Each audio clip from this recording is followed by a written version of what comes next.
반갑습니다, 형님들. 안녕하세요. 자, 이제 주말 해외 축구 리그 라운드 한번 말씀드려 보도록 하겠습니다. 이번에 이제 주중에 또 A매치가 있었고, 바로 다음 주에는 챔피언스 리그 뭐 이런 유럽 대회가 있기 때문에 여러 뭐 강팀들이나 이렇게 좀 샌드위치로 일정이 좀 어려운 와중에 있는데요. 그런 부분들을 이번 주간에는 좀 넣어봤습니다. 그리고 오늘 뭐 세리아나 라리가 위주로 이번 주에는 뭐 EPL 라운드가 없는지라서 그렇게 좀 다뤄볼 것 같아요. 자, 오늘 사스올로 대 칼리아리 경기입니다. 사스올로가 요즘 이제 좀 상위권들을 되게 좀 많이 만났었어요. 그래가지고 좀 내용은 없었는데 라치오, 볼로냐, 뭐 유벤투스 이런 팀들한테 좀 쉽지는 않았더라고요. 또 이제 칼리아리는 뭐 어려운 상대들도 몇몇 있지만은 7경기째 지금 승리가 없어요. 2무 5패. 7경기 무승이 눈에 들어오는 중입니다. 이 중에서 특히나 이 피사전. 이 피사가 17경기 동안 승리가 없었거든요. 근데 이 팀한테 17경기만의 승리를 내주는 3대1이라는 또 큰 패배를 당하기도 했어요. 이런 것들이 들어오더라. 글쎄, 뭐, 사솔로가 아직도 막 베라리드라든지 뭐, 이제 로리엔테 같은 이런 베테랑들에 대한 의존도가 좀 높다지만은, 올해 처음 맞대결도 사솔로가 원정에서 이제 또 승리를 했던 만큼, 칼리 쪽으로 볼만한 뭐 건덕지가 없다고 좀 보였습니다. 저는 뭐, 사솔로 승이나 뭐, 햄무도 볼만한 하고요. 양 팀의 최근 뭐, 이런 폼 같은 거 생각하면 언더도 좀 일리가 있다고 보이네요.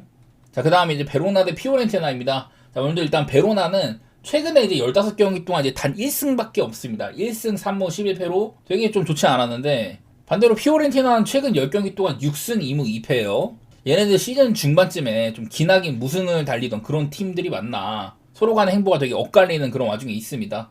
단적으로 지금 이제 피오렌티나는 개막 후에 딱 이제 처음 15경기 동안에는 0승 6무 9패, 승점이 6점밖에 없었는데, 그 이후 15경기, 최근 15경기는 6승 5무 4패 23승점으로 처음 15경기와 최근 15경기가 되게 좀 다르다는 얘기가 되는 겁니다. 기대에는 좀 못 미쳤어도 역시나 전통 강자다운 그런 면은 세우는 이제 피오렌티나라고 볼 수가 있을 것 같고요. 피렌체는 최근에 원정승도 비율이 괜찮아요. 그래갖고 좀 나는 뭐 베로나에 대한 믿음이 없어가지고 이거는 저는 피오렌티나의 승리는 받고 갈 것 같아요. 거기다 양팀의 또 특성을 생각하면 오바 같은 것들도 좀 끌리는 면이 있기도 한 것 같습니다.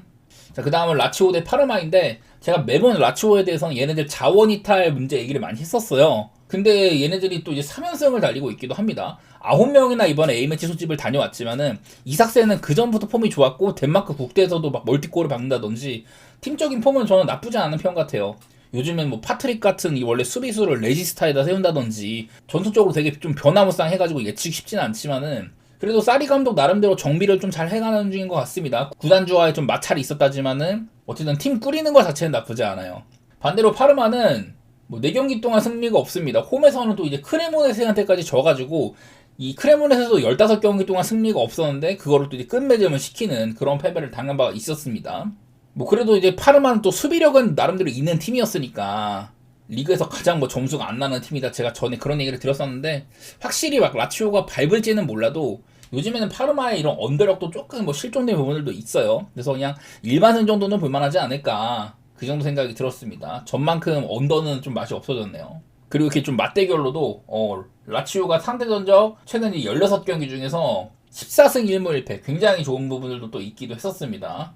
당장 작년에 이제 홈에서 비겨서 아쉽긴 하지만 꽤나 긴 기간 동안 파르마한테는 강점을 좀 보여주고 있었네요. 자, 그 다음은 또 이제 라리가로 가보겠습니다. 레알 소시에다드 대 레반테인데, 제가 요즘에 소시에다드에 대한 얘기는 되게 많이 해요. 얘는 이제 직전 경기 비아레알한테 지긴 했지만은, 이 마타라쪼 감독으로 감독을 교체한 이후에 16경기 동안 전 경기 득점 중이다. 16경기 동안 이제 31득점, 24실점, 경기당 3.44점이 나고 있고요. 뭐 이런 부분들이 여전하다는 거. 또 이제 오늘도 홈 경기인데, 홈에서는 8경기 동안 5승 3무를 달리고 있기도 합니다. 이건 또 18득점, 17점, 성적도 챙긴 부분이 있었어요.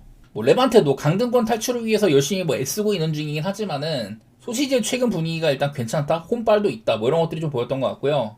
또 나름대로 소시가 좀 이제 다국적 팀이라 가지고 국대 주간의 소모도가 조금 있겠지만은 저는 이렇게 전경기 득점이 보장된다면은 배당 대입이 나쁜 것 같지는 않아요. 아까 말한 것처럼 소시지는 경기당 3.44점, 오바도 얼마나 팀이고 딱히 뭐 레반테가 언더 팀은 아니기 때문에, 수비적이 좋은 팀은 아니기 때문에 좀 더 뻗어나간다면 저는 뭐 마헨도 못 볼 건 없을 것 같은데, 일단은 뭐 소시승에다가 오바 이런 쪽으로 보겠습니다.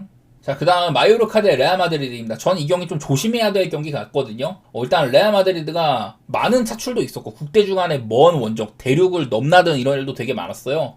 주중에는 이제 뮌헨이랑 챔스 홈 1차전도 있는데, 지금 또 리그에서는 바르셀로나를 승점 4점 차로 추격하고 있는 2등이기도 합니다. 그러니까 분명 이 경기는 로테이션이 많을만하다. 얘네들이 이제 맞대결 상으로 원래 레알 마드리드가 홈에서는 마요르카를 11연승으로 패고 있거든요. 근데 이제 원정 같은 경우에는 최근에도 비겼고 그전에는 뭐 진다든지 또 뭐 진 적도 있었고 지난 몇 년 동안 이제 마요르카가 2부 리그에 있던 시간도 꽤 있었지만은 맞대결상으로 원정은 조금 이제 믿음이 덜하다는 거. 정말 이 경기는요 레알을 본다고 할지라도 마해는 조금 어렵지 않겠냐. 분명 로테이션이 많을 거라 가지고 저는 뭐 언더라든지 뭐 레알 마드리드의 승리 일반 승만 좀 더 배당을 원한다면 햄무 같은 것도 또 볼만은 하겠죠. 저는 마엔 선택은 조금 어려울 거라고 보는 경기입니다. 자, 그 다음은 이제 레알 베티스 대 에스파뇰입니다. 베티스도 갑자기 지금 리그에서는 지금 5경기 동안 승리가 없어요. 4위를 바라보다가 오히려 이제 6위 셀타에 추격을 받는 중에 있습니다. 근데 반대로 이제 상대인 이 에스파뇰이 지금 이 모양 이 꼴이죠. 후반기 DTD를 제대로 겪고 있다. 리그에서만 지금 12경기 3무 8패. 12경기째 승리가 없고요. 이 기간 동안 14득점, 27실점, 12경기 동안 41점이 났습니다. 점수 굉장히 많이 났고 이 중에 또 이제 무득점 경기는 2번밖에 없어가지고 나름 밟으면 꿈틀하기는 하더라고요. 그래서 저는 이건 일단은 뭐 베티스가 일단 득점은 할 것 같고 에스파뇰은 모든 경기에서 실점했었거든요. 베티스가 득점은 할 것 같고 뭐 승도 보기 좋지만 홈이라서 오바도 나쁘지 않은 것 같다. 베티스 승이나 오바 이런 쪽으로 보겠습니다. 맞대결상으로도 최근 14번 경기 중에서 에스파뇰이 이제 홈에서 딱 1승밖에 없더라고요. 이런 것들도 참고해볼 만한 것 같습니다. 마지막으로 아틀레티코 마드리드 대 바르셀로나인데 사실 이게 원래 이 얘네들의 맞대결은 바르셀로나가 꽉 잡고 있는 편이었었거든요. 근데 최근에 코파델레이 1차전을 아틀레티코 마드리드가 이제 1차전을 4대0으로 잡고 올라간 뒤로는 좀 오리무중인 것 같습니다. 막 그전까지는 바르셀로나가 막 원정에서도 4경기 연속으로 막 한 점 차 게임으로 승리를 하면서 막 햄무 같은 거 보기가 괜찮았는데 요즘에는 이런 것들이 조금 이제 덜해졌다는 거죠. 직전 경기 때문에. 그리고 또 얘네들은 이제 또 바로 이제 주중에도 챔스 8강에서 만나거든요. 그래서 8강에서 이제 바르셀로나 홈으로 갑니다. 누캄프로 가는데 앞으로 2주 동안 3번이나 만나는 셈인 거예요. 코파 1, 2차전 모두 다 좀 이제 실수라든지 여러 득점 사세가 엄청 많았었는데 요즘에 이제 아틀레티코 마드리드도 루크먼이 오고 나서는 화력이 전혀 밀리지가 않고 있습니다. 바르시아는 홈에서는 거의 뭐 무적급이지만은 원정에서는 그렇지 않다는 것도 있고 저는 이 경기는 사실 승패는 굉장히 좀 어렵다고 생각을 했어요. 그 대신 오바 같은 건 좀 맛있지 않겠냐. 저는 3.5여도 본다는 마인드입니다. 자, 그래서 이번에 좀 A매치 국대 주간을 치르고 이런 뭐 이동거리, 뭐 피로도 이런 것들이 상당히 심할 만한 라운드인데 좀 이례적으로 다른 때보다 막 오바 같은 것들을 보는 비중이 높은 것 같아요. 뭐 기록적인 부분들을 특히 좀 많이 따져봤고 라리가 쪽에 좀 언더오버 얘기할 만한 게 좀 많았던 것 같습니다. 강팀들을 좀 조심해야 되는 구간이지만 이런저런 뭐 숫자 노름, 기록 이런 것도 볼만한 게 있었던 것 같네요. 자, 저는 오늘 여기까지 하고 내일 또 찾아뵙도록 하겠습니다. 감사합니다.